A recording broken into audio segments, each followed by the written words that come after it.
Como é que o senhor avalia o posicionamento político, professor Alexandre Pires, de Benjamin Netanyahu desde então? Há um desgaste muito forte, há um movimento muito intenso que ele faz para tentar segurar as rédeas e os poderes ali, e o quanto as figuras dos reféns que ainda estão nas mãos do Hamas são um ponto crítico e permanente de pressão popular sobre essa liderança. Quando nós olhamos o 7 de outubro, Evandro, o que a gente percebe é um ponto de inflexão. O mundo era outro ali, né? Israel estava negociando com a Arábia Saudita.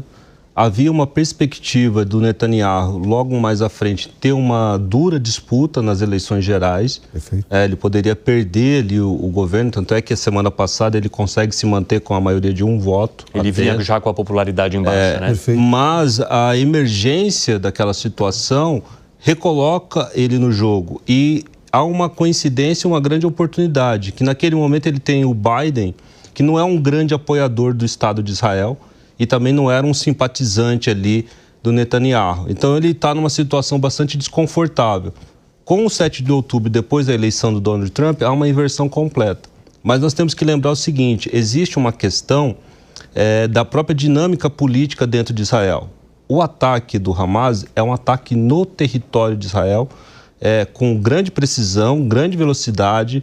Nós comentávamos lá no primeiro programa que eles demoraram para responder, ou seja, aquilo pegou Israel de uma maneira que a população também ficou temerosa. Falaram, olha, depois de tudo isso, nós não conseguimos responder, a gente demorou 48 horas para começar a debelar os focos de invasão, né? Então, a atmosfera política de Israel muda, né?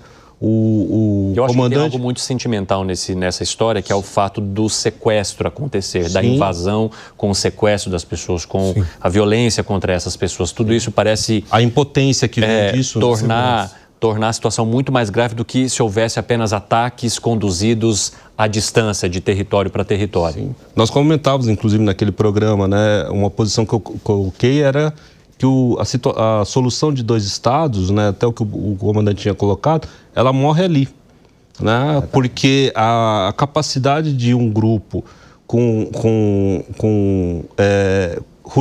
tecnologia rudimentar fazer um ataque tão preciso muda completamente a política. O que nós estamos assistindo não é uma situação que acabou, é uma dinâmica, né? Talvez outra liderança apareça, mas nesse momento Netanyahu é o Churchill de Israel.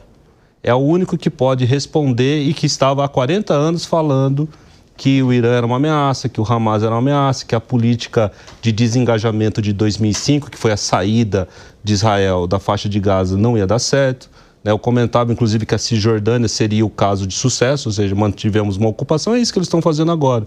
Então, o cenário político de Israel mudou completamente no 7 de outubro e o Netanyahu sobrevive graças a isso. Qual que é a sua análise, professor Estevão? Mas de acordo, novamente, o que a gente tem aqui é um processo de desgaste que estava acontecendo nas últimas semanas, como foi salientado, inclusive, dentro do próprio parlamento, né, israelense, no Knesset. O Netanyahu, ele vê esse desgaste acontecendo, inclusive depois, né, dos ataques do Hamas. Existe essa perspectiva de, inclusive, serem chamadas novas eleições, né, durante a própria guerra que está acontecendo. E algo que foi duramente criticado pelos ministros, especialmente pelo ministro da Defesa de Israel. Então, havia essa possibilidade de um desgaste. Novamente, a gente volta para a questão dos interesses. Existe um interesse, por um lado, do ponto de vista político interno. Então, esses ataques ao Irã, eles também respondem a esse interesse do primeiro-ministro israelense de conseguir ter uma maior capitalização política, né, nesse momento de tensão, até de possibilidade também de mudança de governo. Lembrando também que Netanyahu, ele sofre também investigações sobre fraude, né, sobre corrupção, enfim, dentro do próprio governo israelense.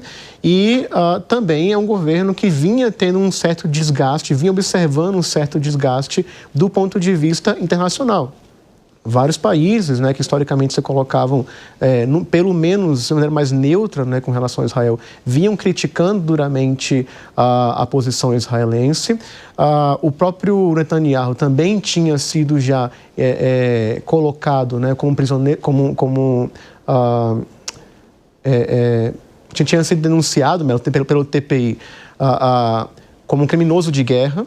Então havia esse desgaste também internacional. Na medida em que ele desenvolve então essa nova frente, que já vinha começando a se desenvolver, já com alguns alvos sendo atacados na Síria, já com alguns alvos sendo atacados no Líbano. Então começa esse processo de regionalização da guerra. Isso tende a tentar capitalizar ainda mais sendo o Irã, né, que é historicamente o inimigo, desde a Revolução Iraniana, é o inimigo, né, por excelência do governo, do regime, do Estado e da sociedade israelense. Então existe uma perspectiva de capitalização política por parte de Netanyahu, tanto do ponto de vista interno, quanto também do ponto de vista internacional. Até porque, né, é importante lembrar, esses ataques eles vêm depois de um processo também de deslegitimação do regime iraniano com a declaração da Agência Internacional de Energia Atômica, de que teria havido, né, uma série de irregularidades no programa nuclear iraniano que não vem desde agora, já vem desde 2018 pelo menos. Né? Então, existe também essa tentativa de orquestrar a posição em seu favor, também do ponto de vista externo. Novamente, aquele jogo de dois níveis, né, que a gente pode falar. Que foi, Pires? 10 anos atrás, mais ou menos, 2013, 2014, o Netanyahu era mais forte, propôs um ataque contra o Irã, o gabinete vetou e o alto comando militar também vetou. Então, olha como a situação mudou. Mesmo com toda essa tensão hoje, com o fato dele ser visto como enfraquecido, ele consegue o apoio do gabinete, o apoio do parlamento, o apoio do alto comando militar e faz o ataque. Felberg, você chegou a ter contato com essa avaliação doméstica da gestão do Benjamin Netanyahu? Num primeiro momento, eu estava até hoje relembrando, vindo para cá, com o Alexandre Pires, acho que o comandante também, que a gente esteve aqui juntos lá no comecinho, 7 de outubro, tinha havido, primeiro, uma reação de muita insegurança, de não saber o que estava para acontecer, a dimensão que tudo aquilo iria tomar, mas depois houve uma coalizão a sensação que nós tivemos, das notícias de lá, o Alexandre pode dizer também, é de que havia uma união em torno de enfrentar algo maior. Que é aquilo, é isso que nós temos, a gente tem Sim, o momento da crise, uma grande operação para tocar, não dá para mexer não dá para mudar agora o líder principal do Estado. Até né? A forma de ataque iraniana é com base no estresse, no volume, para que possa ultrapassar o dome. Então, quando você está numa situação de estresse, você está no modo sobrevivência, você costuma unir forças. Numa comunidade que já é bastante unida também. Exatamente. Agora, óbvio que há os dois lados lá.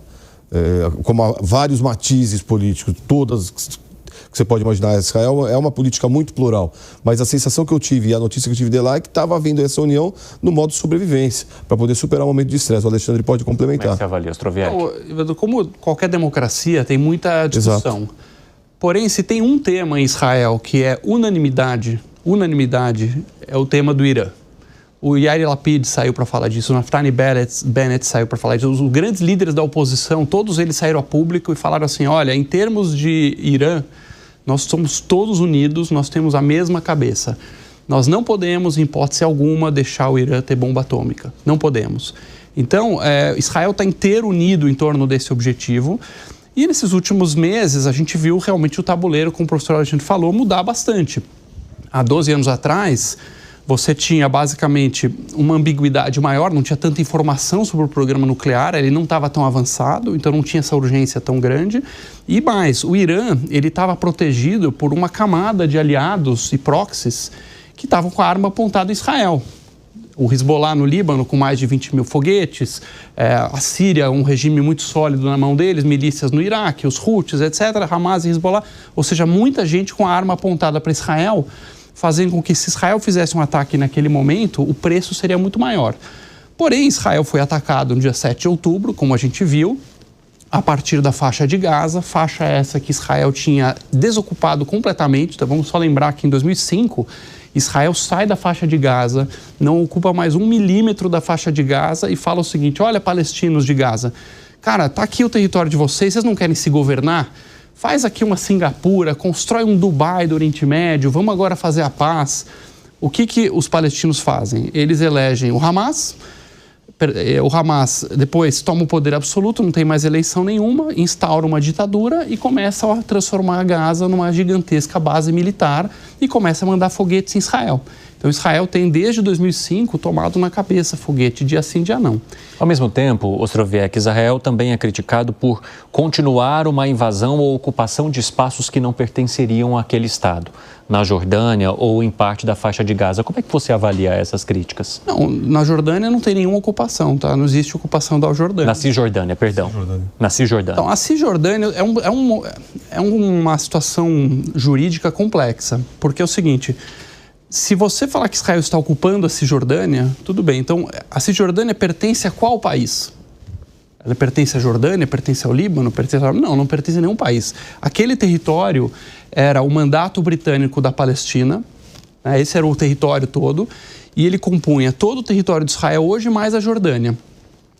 Quando os britânicos separam em dois, eles criam o Estado palestino, que hoje chama-se Jordânia, Jordânia, na época chamava Transjordânia, hoje chama-se só Jordânia, e o território de Israel. Vem a partilha da ONU, a ONU tem árabes lá, judeus, não estão se entendendo, e a ONU decide dividir em dois estados. Israel, os judeus aceitam a partilha e falam, ok, vamos viver em paz aqui, que aceitamos. E o lado árabe, isso é um fato histórico, na opinião, rejeita e fala que se houver declaração de independência de Israel, vai entrar em guerra. Israel declara sua independência, os árabes da Palestina, bem como os países vizinhos, entram em guerra para a destruição de Israel. Tá? E de lá para cá, é uma história muito longa de Israel tentando sobreviver e ser aceito e uma série de atores não aceitando a existência de Israel. Então, esse dilema entre árabes moderados, que acreditam que é possível viver com Israel lado a lado, e árabes que não acreditam nisso. E só para completar, a gente fala do Hezbollah, né? O Hezbollah no Líbano, apesar do Líbano não ser território ocupado israelense, não ter presença israelense nesse momento, no dia 7 de outubro tem o ataque do Hamas, no dia 8 de outubro, no dia seguinte, sem nenhuma provocação, o Hezbollah começa a mandar míssil em Israel. E depois, agora Israel revidou e conseguiu desabilitar uma parte do Hezbollah. E no ano passado, quando a gente fala de Irã, parece que foi um negócio não provocado, etc. Vamos lembrar que entre Irã e Israel nunca houve confronto direto, sempre foi indireto. Porém, isso foi rompido em abril do ano passado pelo Irã. O Irã eu estava ao vivo aqui, eles enviaram vários drones, centenas de drones. O Irã fez um ataque pela primeira vez direto do território iraniano para o território de Israel. E depois, em outubro, fez um novo ataque com mísseis balísticos. Então, assim, se alguém rompeu esse status quo de não ataque direto, foi o Irã no ano passado.